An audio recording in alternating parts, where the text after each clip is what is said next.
சற்று முன் கிடைக்கப்பெற்ற மிக முக்கியமான செய்தி ஒன்று வெளியாகி உள்ளது. திராவிட முன்னேற்ற கழகத்தின் மிக முக்கியமான அமைச்சர் செந்தில் பாலாஜி பொன்முடி ராஜினாமா செய்துவிட்டார்கள். அவர்களது துறை யாருக்கெல்லாம் ஒதுக்கப்பட்டுள்ளது, குறிப்பாக இவரிடம் ஒப்படைத்தால் மிக சிறப்பாக இருக்கும் என்று மக்கள் பெரிதளவில் எதிர்பார்க்கப்பட்டார்கள். ஆனால் மீண்டும் எனக்கு பணம்தான் முக்கியம், மக்களின் நலம் முக்கியம் கிடையாது என்பதற்கேற்பதான் முதல்வர் ஸ்டாலின் அவர்கள் செந்தில் பாலாஜி மற்றும் பொன்முடி வகித்து வந்த பதவியை இவர்களிடம் ஒப்படைத்திருக்கிறார். இதற்கு மக்கள் கடுமையான எதிர்ப்புகளையும் தெரிவித்து வருகிறார்கள். சிவசங்கர் போக்குவரத்து துறை அமைச்சராக இருக்கிறார். அவருக்கு கூடுதலாக மின்சாரத்துறை ஒதுக்கப்பட்டுள்ளது. அமைச்சர் முத்துச்சாமி ஏற்கனவே வீட்டு வசதித்துறை அமைச்சராக இருந்துள்ளார். அவருக்கு தற்பொழுது மதுவிலக்கு ஆயத்தீர்வுத்துறை அமைச்சர் பதவி வழங்கப்பட்டுள்ளது.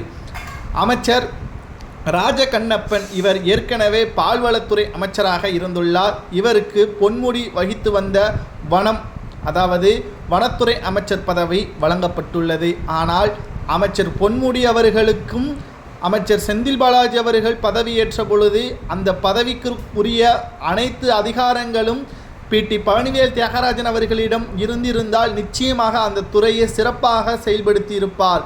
தேவை என்றால் நிச்சயமாக அவருக்கு கொடுக்க வேண்டும் என்றும் செந்தில் பாலாஜி ராஜினாமா என்ற பேச்சு அடிபட்ட பொழுதே பிடி பழனிவேல் தியாகராஜன் அவர்களிடம்தான் கொடுக்க வேண்டும் என்று பலர் எதிர்பார்த்து கொண்டிருந்தனர். ஆனால் இந்த 3 நபர்களும் சிவசங்கர், முத்துச்சாமி, அமைச்சர் ராஜகண்ணப்பன், இந்த 3 அமைச்சர்கள் மீதும் ஏற்கனவே சொத்து குவிப்பு வழக்கு, வருமானத்திற்கு அதிகமான ஊழல் வழக்கு, அனைத்திலும் இவர்கள் 3 பேர்களும் அமலாக்கத்துறை அதிகாரிகள் வழக்கு பதிவு செய்து வைத்திருக்கிறார். இவர்களது நிலைமையே எப்போ வேண்டுமானாலும் கைது செய்யப்படலாம் என்று இருக்கக்கூடிய நிலையில் மீண்டும் இவர்களுக்கு கூடுதல் பதவி வழங்கியது சரியா? அமைச்சர் பிடி பழனிவேல் தியாகராஜன் அவர்களுக்கு கொடுத்திருக்கலாம். ஆனால் ஏன் கொடுக்கவில்லை? வெறும் டம்மியான தொழில்நுட்பத்துறை அமைச்சர் பதவி கொடுக்கப்பட்டிருக்கிறது. நிதியமைச்சராக இருந்தவர் டம்மியாக இவருக்காகவே உருவாக்கப்பட்ட அந்த துறை. தற்பொழுது செந்தில் பாலாஜி அவர்களுக்கு இருந்த பதவியை இவரிடம் கொடுத்திருந்தால் பாட்டிலுக்கு 10 ரூபாய் முதல் 30 ரூபாய் வரை வாங்க முடியாது. பிடி பழனிவேல் தியாகராஜன் அவர்கள் அவ்வாறு கவனித்து செயல்படுவார்.